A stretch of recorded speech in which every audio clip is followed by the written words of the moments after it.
many of us go carnivore in a very organic way. So we start out and we realize, we're eating low carb. We realize 45 net grams isn't enough. I started with Wheat Belly with Dr. William Davis and Wheat Belly. And that's where I got the weight loss is a side effect thing. That's where the first time I ever heard of that. It was like one of the best things I ever heard.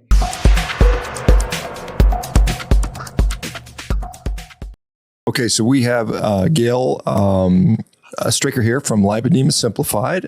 First of all, I'd like to thank you for doing this. Appreciate it. I've talked to a couple of your colleagues now, so no one will accuse us for not providing lipedema awareness. So we've talked to both Catherine Sayal and who was the other one we talked to? I'm blanking right now, but anyway. Leslie Keith. Yeah, Leslie Keith. Right. You got it. Thank you very much. Yeah. So, yeah, it's awesome. Well, let me change the view here as well. So we put you in the speaker view. There we go. Gail, where are you located?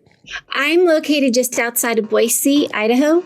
Boise, Idaho. Okay. I've been there a couple of times. I spent the night there back in Christmas when I missed my plane. I was supposed to fly in from Albuquerque to Seattle, and they said no planes. We don't have planes, and there won't be any for 4 days. So I rented a car and drove up and made it from Albuquerque to Boise and spent the night there. Boise, I guess you say it right. Yeah, Boise. There's no Z in Boise. Yeah. Sorry, I know. You say their name wrong, I get all mad. So Boise. All right. So tell me a little bit about yourself, if you don't mind. So I am I'm I can't really say retired teacher. I became a burnt out math teacher a few years back, stopped teaching, found that I needed to take better care of my health. And so it was in 2017 when I started my health journey.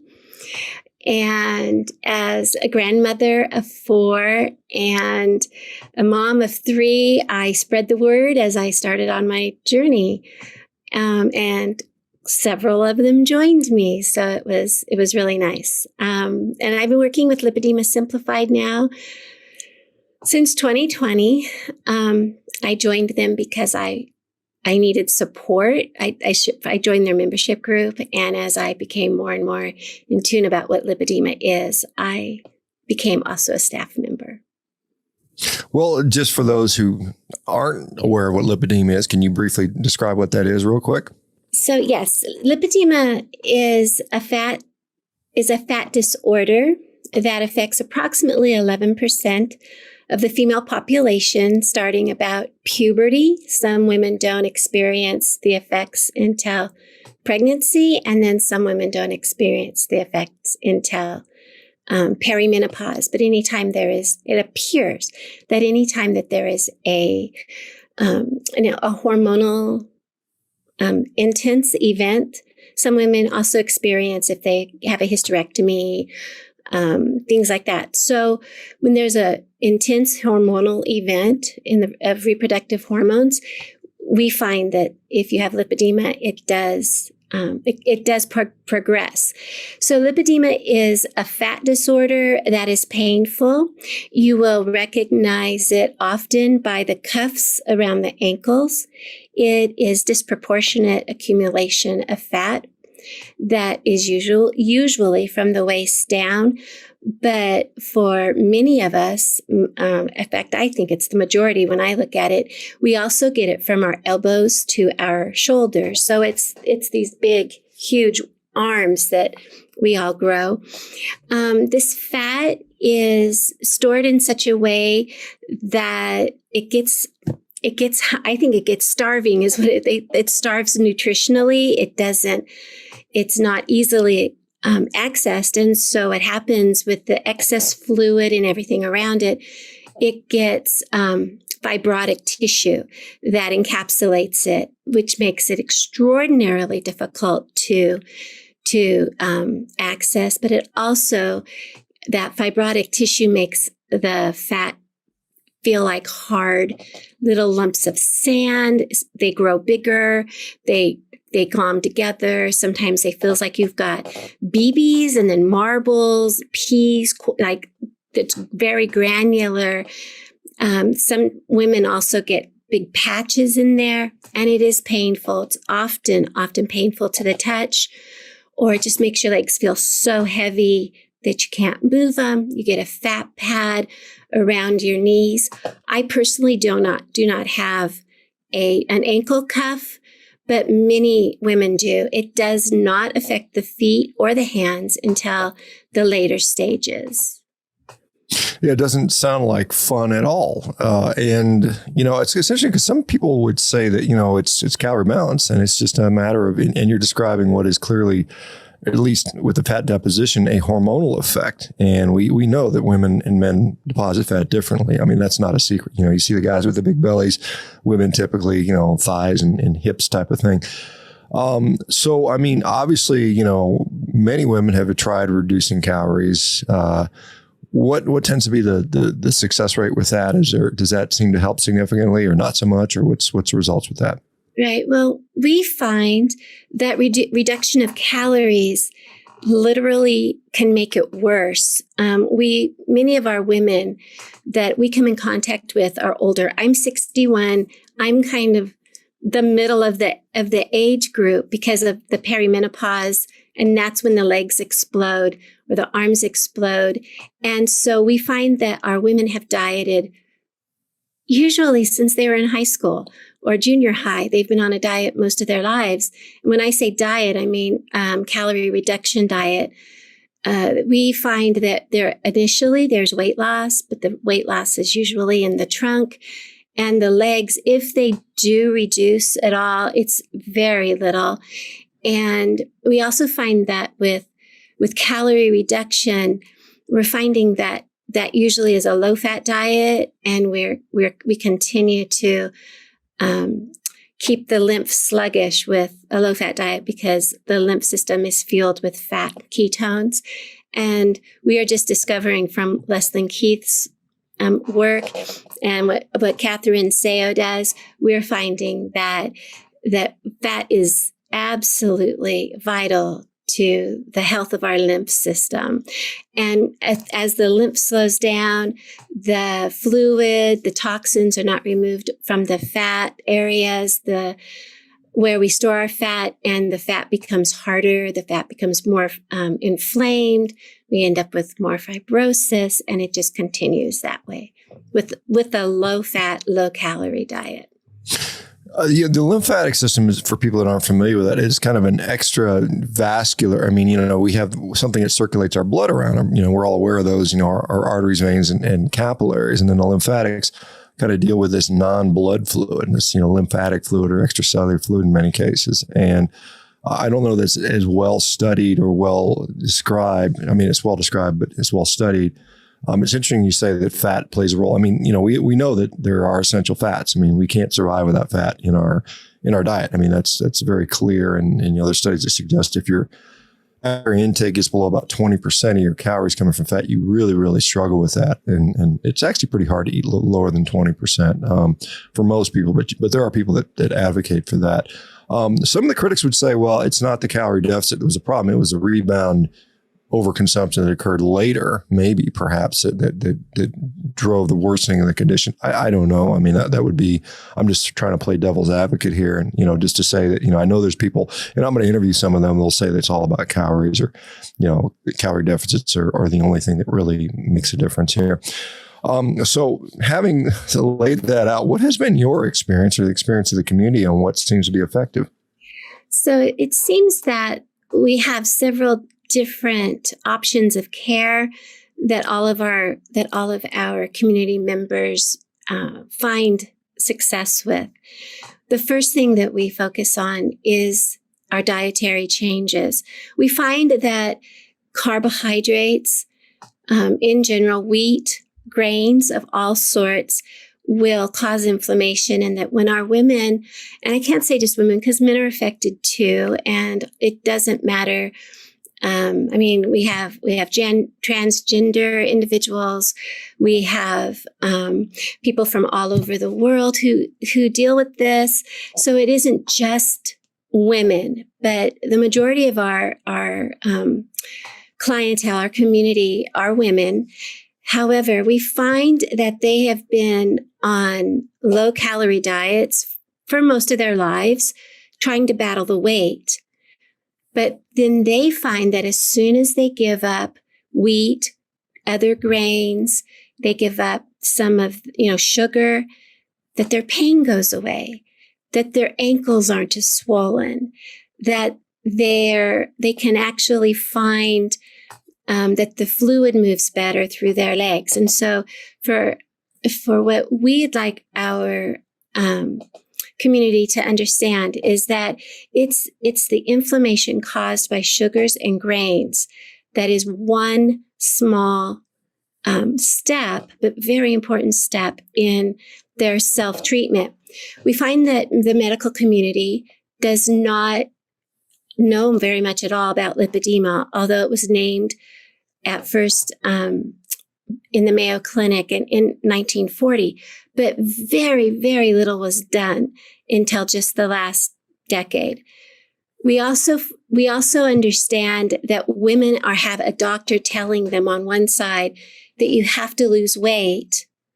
And then as they tell their doctor, I'm doing everything I possibly can, but their doctor doesn't believe them.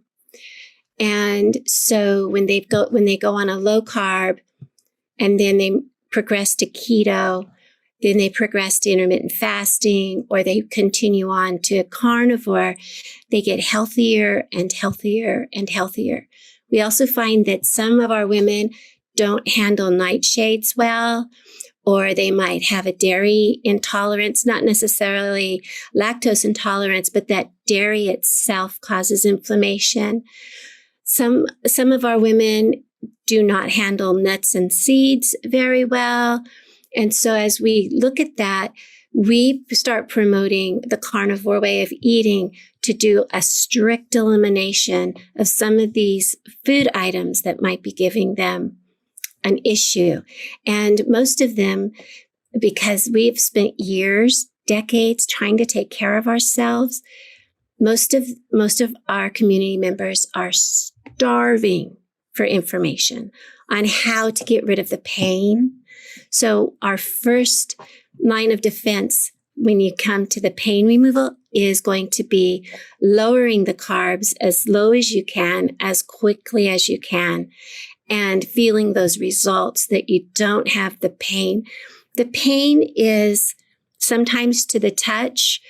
We find bruising. I remember I had no idea why I had my shins were always bruised when I wasn't bouncing into anything. It's because we have fragile capillary system. And so as the pressure builds up in our legs from the edema, then it causes more and more venous issues. We also find that compression, regardless of the weight of the compression, I wear like an 812 just in a simple legging, and it does an amazing job just supporting all the fragile tissues in our legs.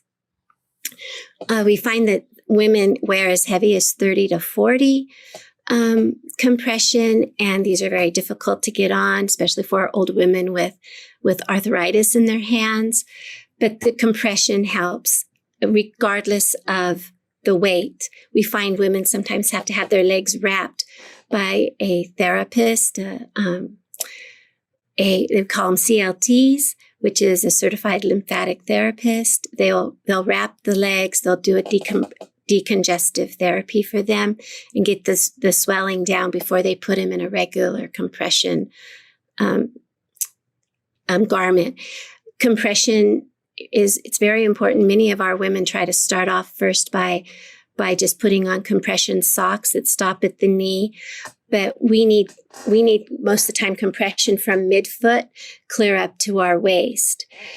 We also do what's called manual lymph drainage. Manual lymph drainage is a type of massage that gets the lymph system working.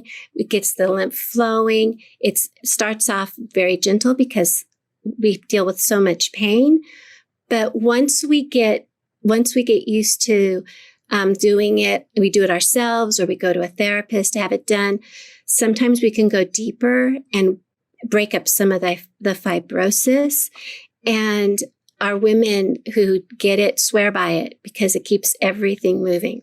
Another physical self-care activity that we do is water walking or swimming because of the natural compression of the water. It's graduated compression of the water for us. And so when the pools are open, you'll find many of us in the water. But that's kind of a double-edged sword because here we have to go to the water and we're also embarrassed to be in a bathing suit because of the size of our legs. Most of us are finding that we will actually do the water walking in a compression, like a swim legging to help with that. And many of our women who have lost their mobility have a hard time getting in and out of the pool, but we still recommend if you can get in and out of a pool to do that because it's so good for our, for the circulation and the lymph support. Another thing we do is a vibration plate. Just having that vibration keeps the lymph flowing. Do it a couple times a day or rebounding. So those are the physical things that we teach our women. Plus there's a tremendous amount of skincare. We have women who get in the creases of their legs, they'll get sores and they'll get infection. We find that a lot of our women end up with cellulitis. So it can be a disorder that leads from one issue to another issue if we don't take care of ourselves. But we don't even know we have it. We just think we're fat for so long that we don't know we have to take special care of our bodies. So that's one thing that Lipedema Simplified does is we try to advocate for our women and we try to make sure that they know what they can do to take better care of themselves because they don't even know they're not taking care of themselves until they learn this. Yeah, those are all sound like great things. I just wanted to follow up on a statement you made. You said that, obviously talking to Catherine and Leslin, it seems like 98, 99% of the people suffering from this tend to be women. Men rarely, rarely have it. But you mentioned that transgender, men, or sorry, I work on transgender men. Yeah. Right. They typically on hormones? Are they on female hormones when they get this? Is this something because you're making an argument that hormones may have a role here? So are we seeing those transgender men that have hormone? So when an individual when a trans individual transitions to male, their hormones will be more testosterone and estrogen blocking and those sorts of things. And what? Okay. So you're saying women that transition to men is where you're saying, not the other way around. Is that right? Right. In the groups that I work with on Facebook, I have not had any transgender women discuss anything with me, but I have had transgender men discuss things with me because they're looking for support because their legs are not typical man legs. Their legs, they still have this fat deposition. And as they especially those who are transitioning as adults, and even I have a family member who is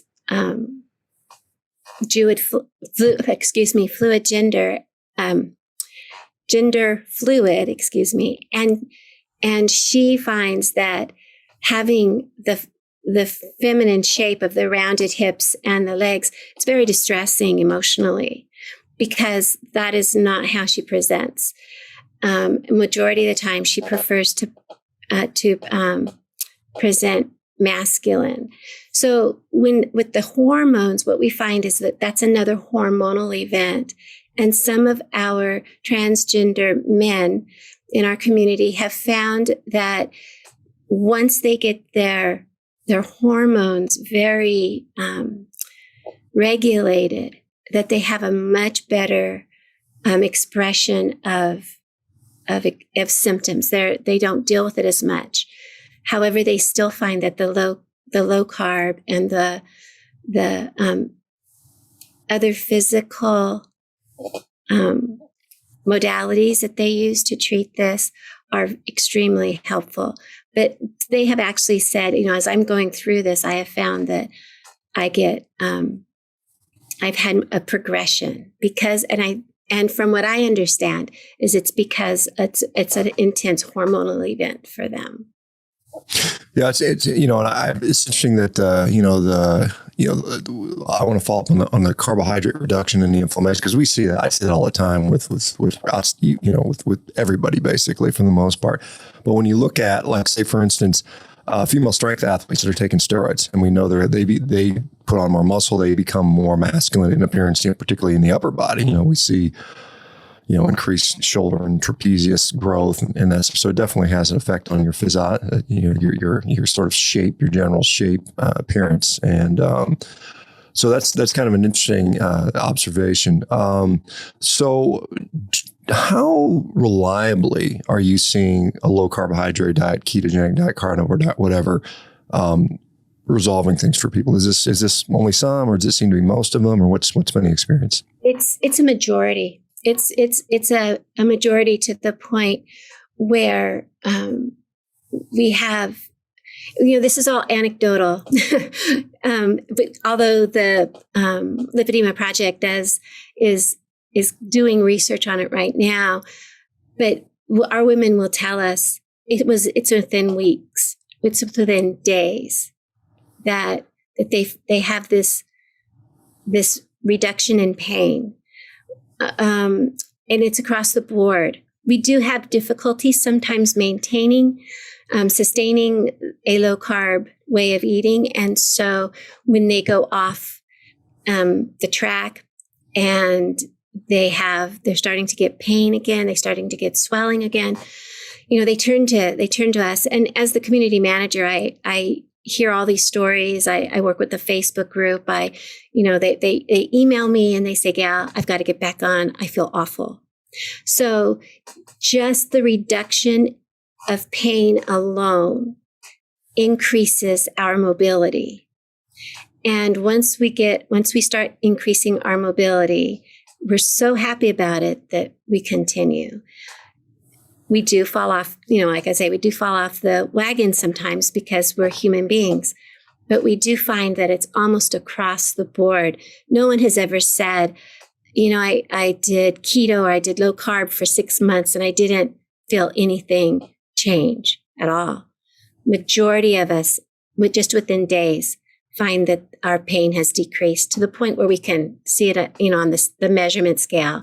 Oh, I've gone from a continual 8 or 9 down to 5 just within days, to the point where they don't even want to go back.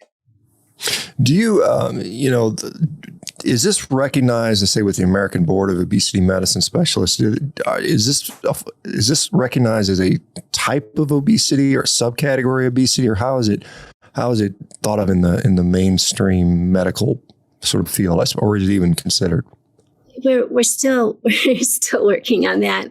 We're trying to get like a diagnosis code. Not everybody recognizes it. They think it's an internet disease. There's a fat bias.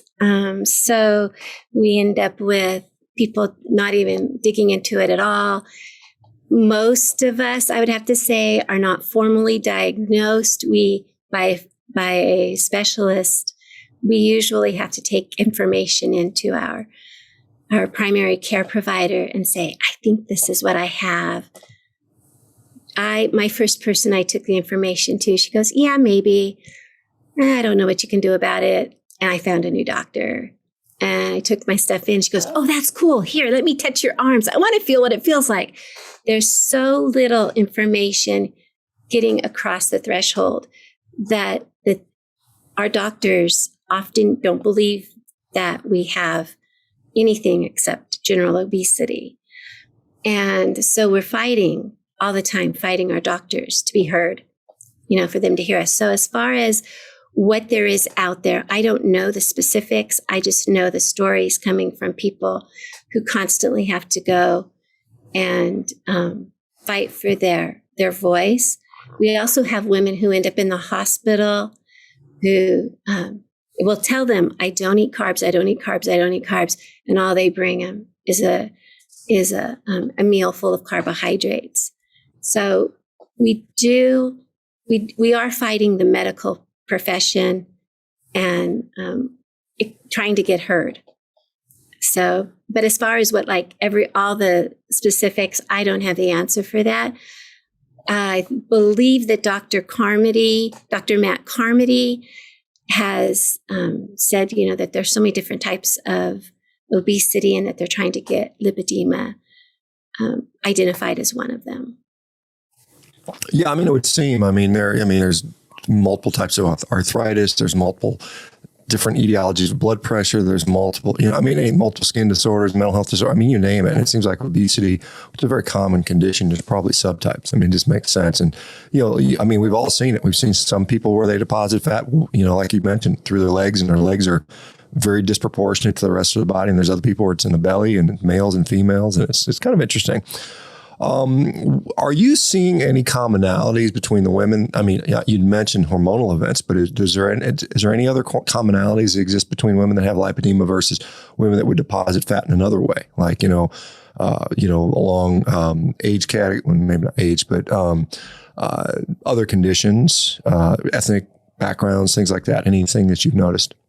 Not that I'm aware of. I do know that majority of our community that reach out to us are now older. And when I say older, it's like 50 and up. I'm not quite sure of why that is, other than that maybe they've gone through several hormonal events in their lives, or that it's just progressed finally to the point where they have to do something about it because they're either in a wheelchair, they're stuck in their homes, their families are unable to get them in and out of vehicles anymore. It seems to be that as it progresses, if it's a slow progressing one, it seems to be that our women are mostly older. We also find that race doesn't seem to be a part of it, and there's different expressions of it. So, you might look different. For example, like I said, I don't have a cuff, but I think my daughter does. We find that it can run in families, although I'm built like my grandmother and my daughter is built like her dad's mom. So it looks like she got it from her father's side, right? So it seems that regardless of having it or not, having it expresses itself differently. Some people just get the saddlebags.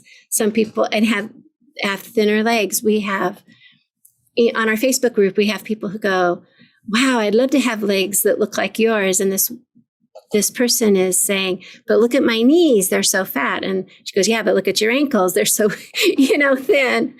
And so it just expresses itself differently in each individual.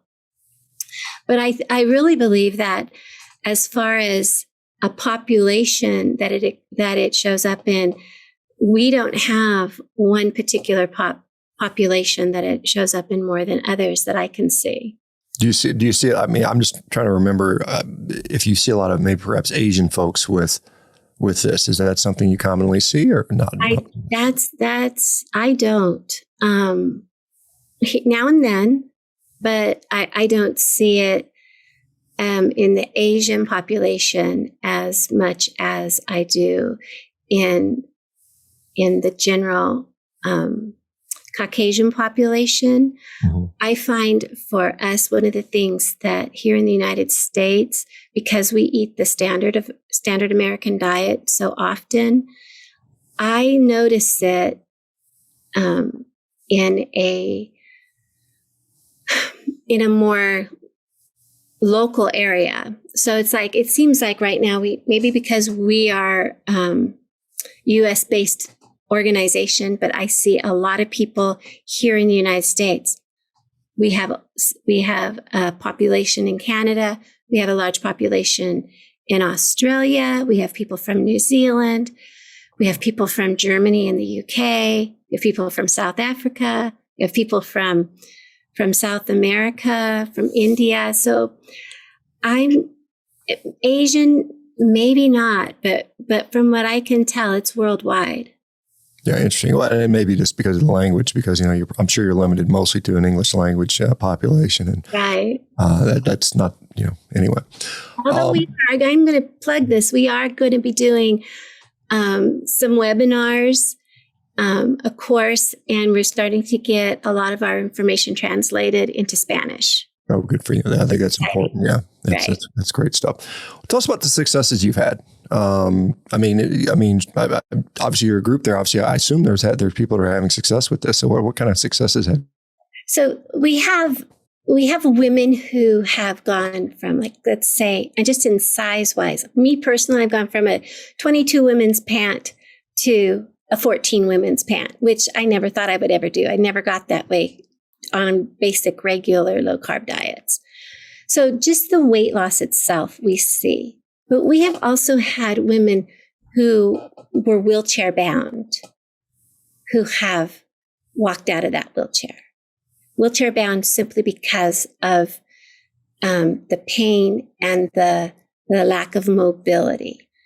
Another thing about mobility was, for me, is I didn't even realize I had started losing mobility.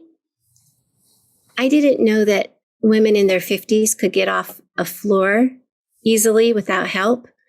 I couldn't anymore, right? I didn't realize I was lacking mobility. I thought I was just getting old. Going upstairs, I used to have to put my package on the stair above me and walk up to my package, right? I couldn't carry a package upstairs. Never considered it lack of mobility until I found out that I had lipedema and what lipedema does, and that other people don't deal with that. So we have had women being able to do things like, and it sounds so simple, but like being able to put their pants on without sitting down.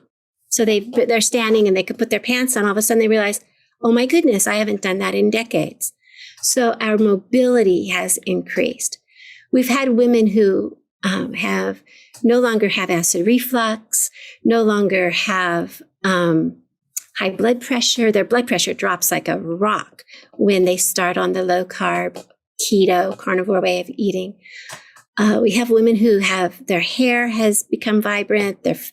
Their skin conditions have improved, so they're no longer worrying about the inflammation on their skin. We have those types of successes all the time. We really focus on not the weight, because I can lose 15 pounds overnight and I can put 15 pounds back on overnight simply because of inflammation. So we really try not to focus on the weight, but to focus on all the little general health issues that we're resolving. What about mental health? I mean, I would imagine some of the women, probably disproportionately higher than the normal population, suffer from things like depression just due to the condition they're in. Is that fair to say? And does a dietary intervention seem to help with that? It does. So yes, it's very fair to say that. Mostly depression, but we do have anxiety also. We've lived, like I've said, we've lived our lives kind of hiding and being told that we're wrong. We find that we start repeating that.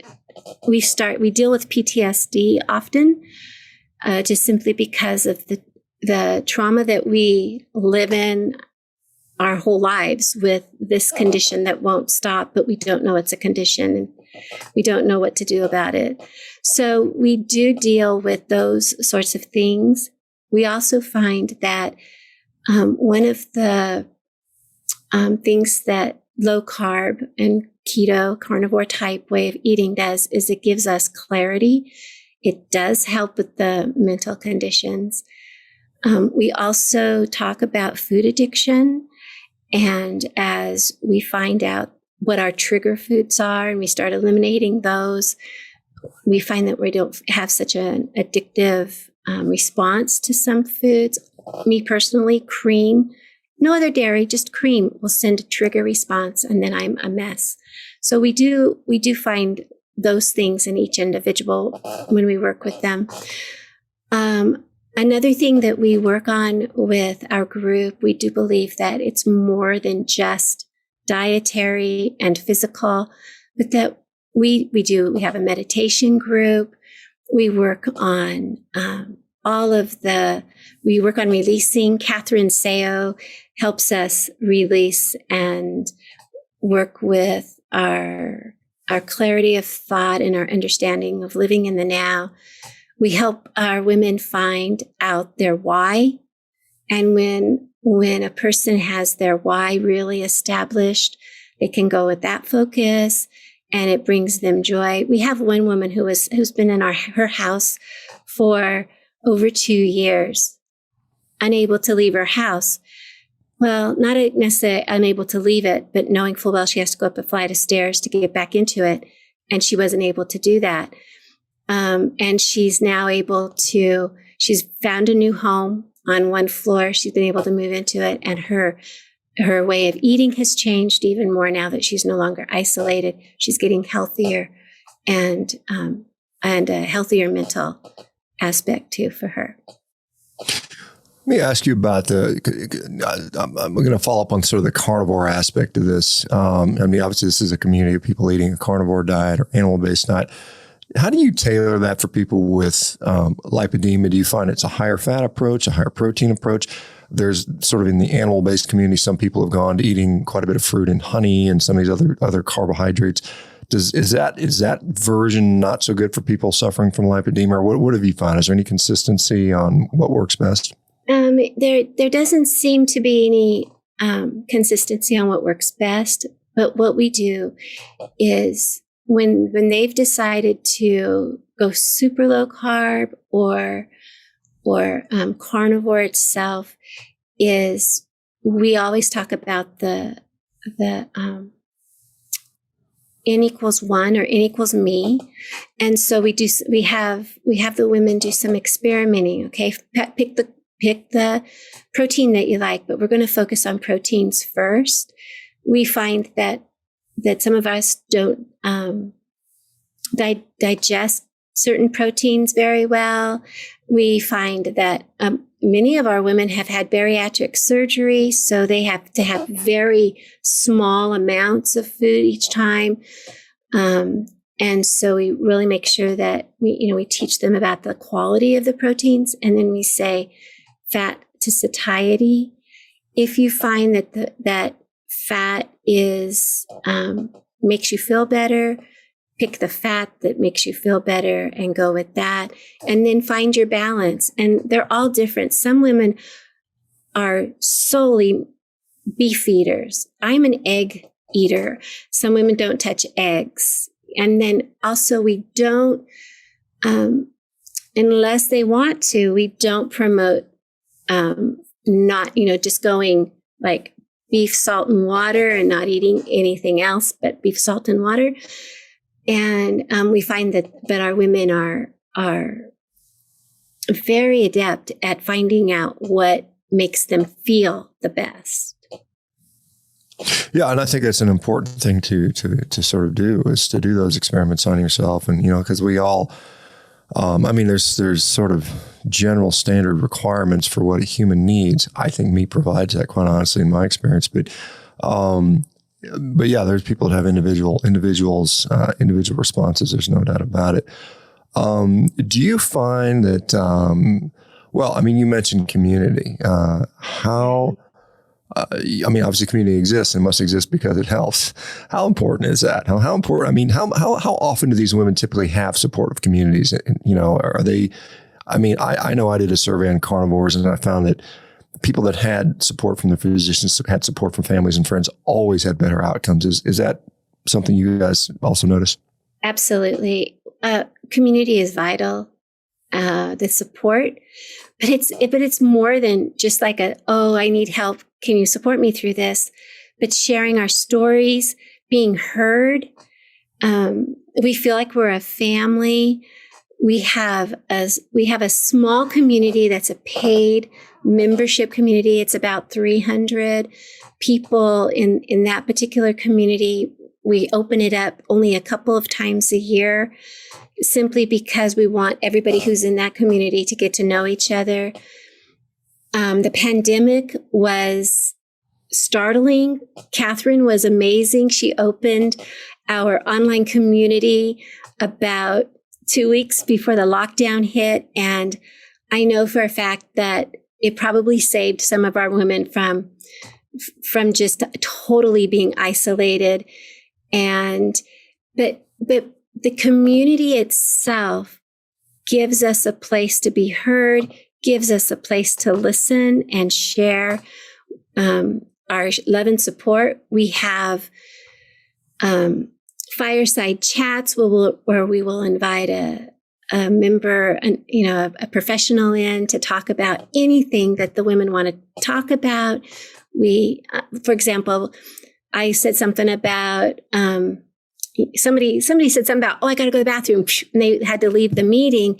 And I said something about, I don't have to because I've had pelvic floor help, right? And so next thing you know, we had a fireside chat with my pelvic floor therapist specialist on it. And we all were learning about pelvic floor health.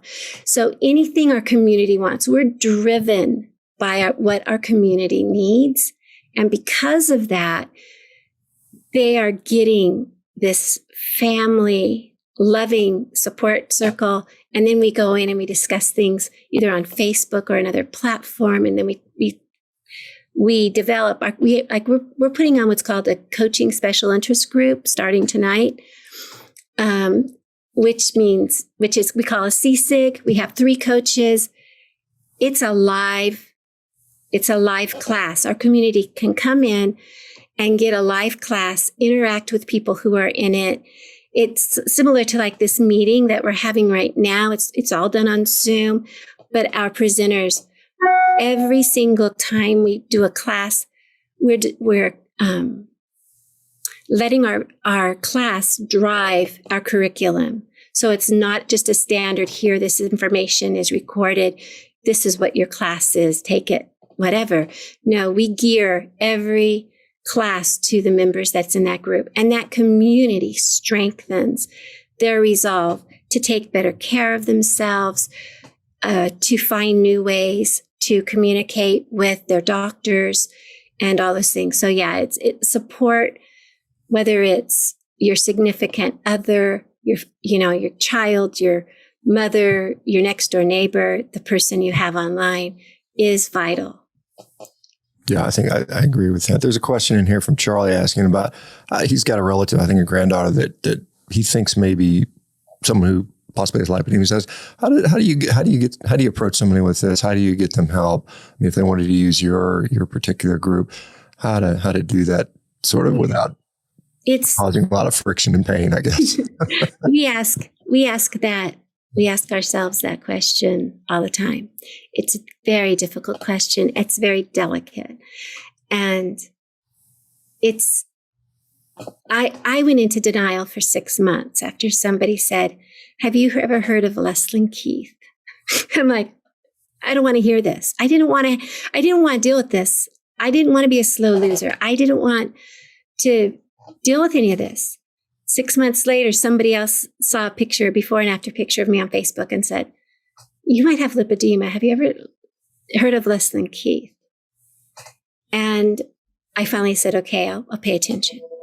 So if it's a child or a grandchild and you know that person very well and you realize this could be a very delicate situation, find what they're interested in and ask them how they're doing with it.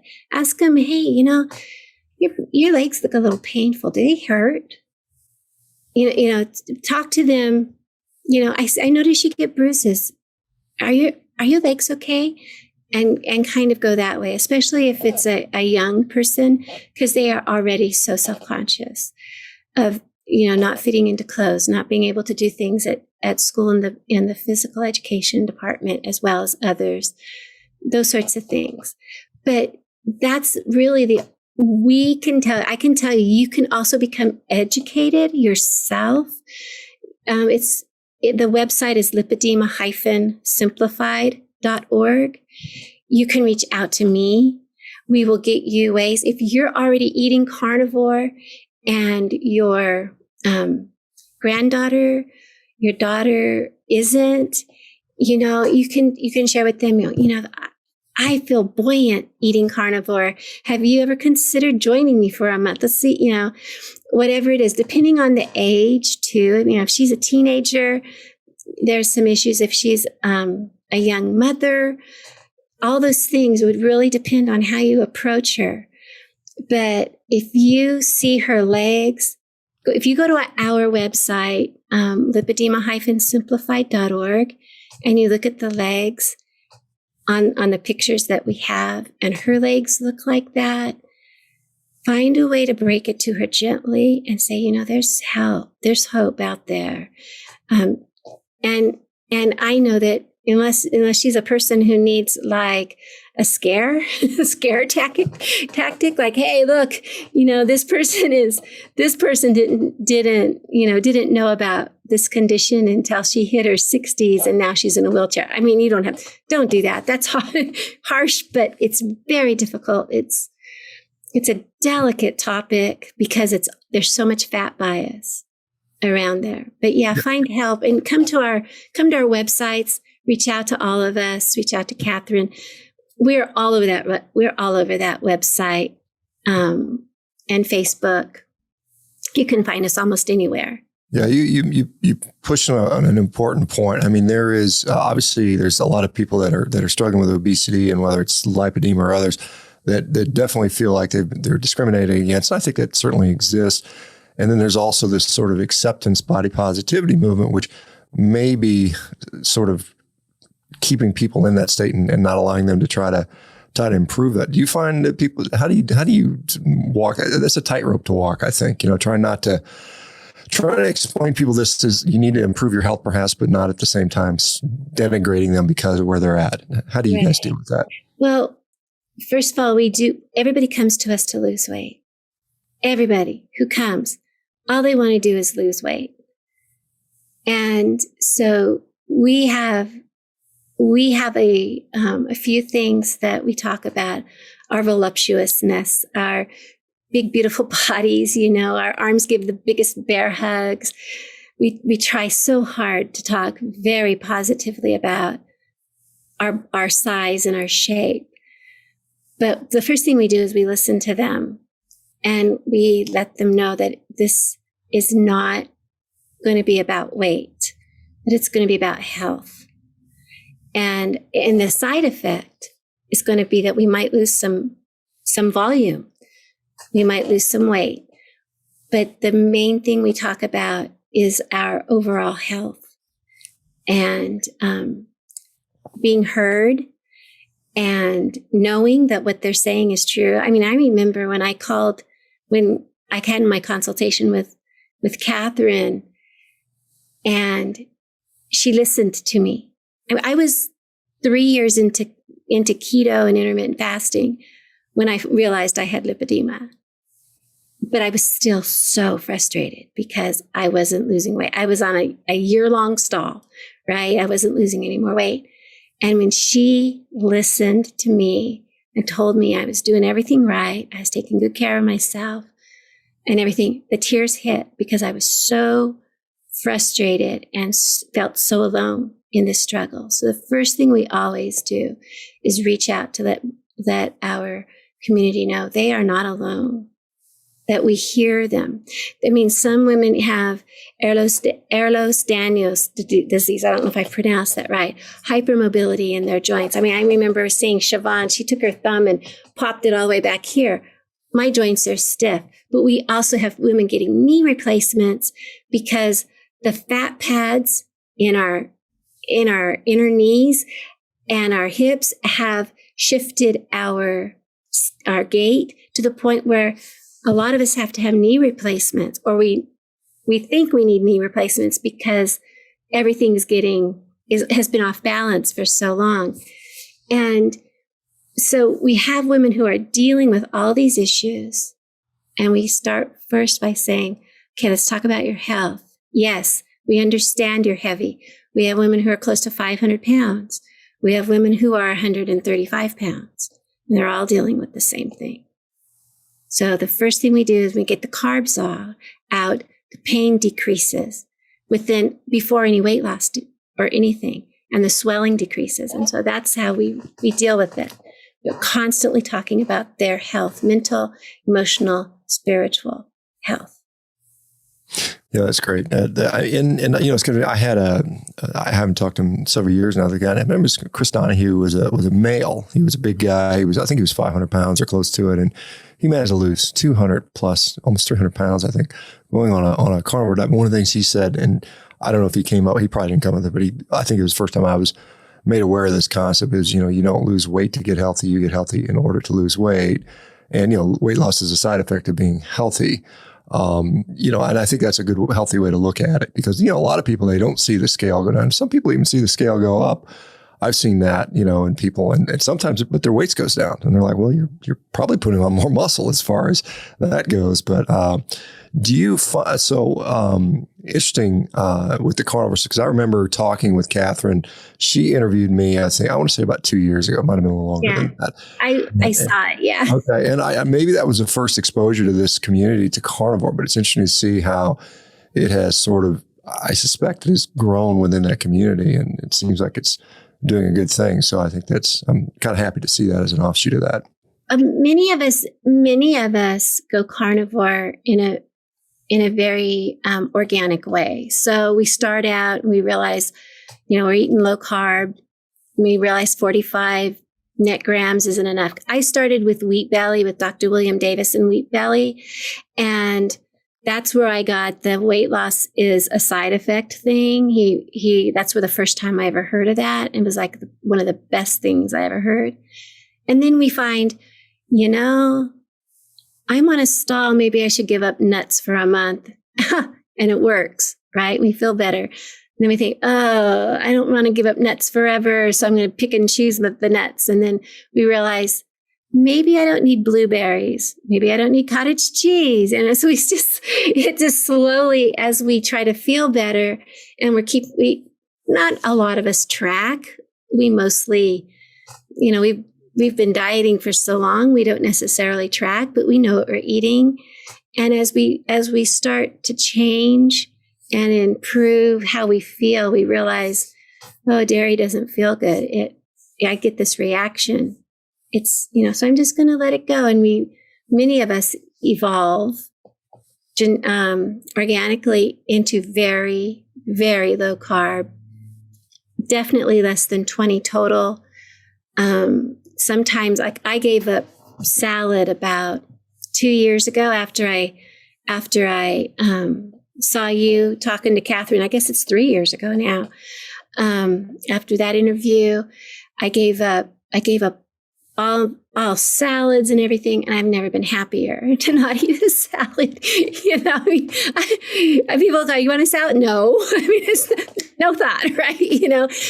Because they say, "Why?" I said, "Salads hurt me," and they're like, "How do you figure?"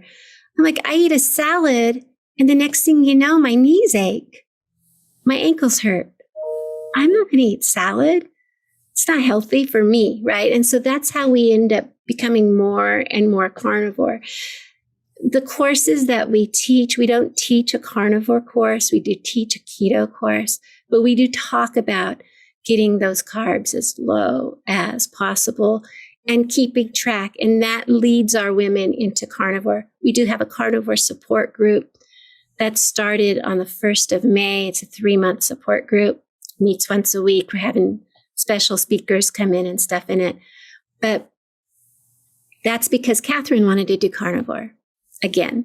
So she did so well with it. So she's like, "I want support." And so we all went, "We're here," And that's, like I say, our community drives our organization, and we give them what we know that they want and need. Wonderful. Well, unfortunately, I'm coming to the end of the time for this. I've got to do some consultation myself in a few minutes. So, Gail, you are just a wonderful representative for the community, for the lipedema folks, a great resource. Let people know how to get a hold of you or how to plug into your community. Okay. So simply to get a hold of me, my name's Gail, Gail, at Lipedema hyphen's important, Simplified.org. And it's important to know that lipedema and lipidemia are two different things. They're spelled very similar, but they are extraordinarily two different things. You can also just go onto Lipedema Project. that is our research foundation, or Lipedema-Simplified.org will take you right into our website. We have, like I say, we have a coach's special interest group, a 4-week class that's starting tonight. We still have registration is still open if anybody wants to join us to learn more about lipedema and how we affect it. We're going to have Lipedema Awareness Month will be June. And that's all you have to do, Lipedema Awareness Month. And I always accept emails from everybody and anybody. You can go to Lipedema Simplified on Facebook. Like I say, we're all over the place, and we always want somebody to come talk to me. You can throw me an email anytime, and I'll respond to you right away. Awesome. Well, thank you very much. You have a wonderful day, and good luck with the courses and the Lipedema Awareness Month. And thank you so much for doing this. And tell the rest of the folks that I'm pulling for you guys. And if you guys need me to assist in any way, let me know. Okay. Oh, thank you so much, Shawn. It was my pleasure being here today and seeing everybody. Have a good day. Okay, guys. We'll see everybody tomorrow. We got another speaker tomorrow. So take care, everybody. Bye-bye.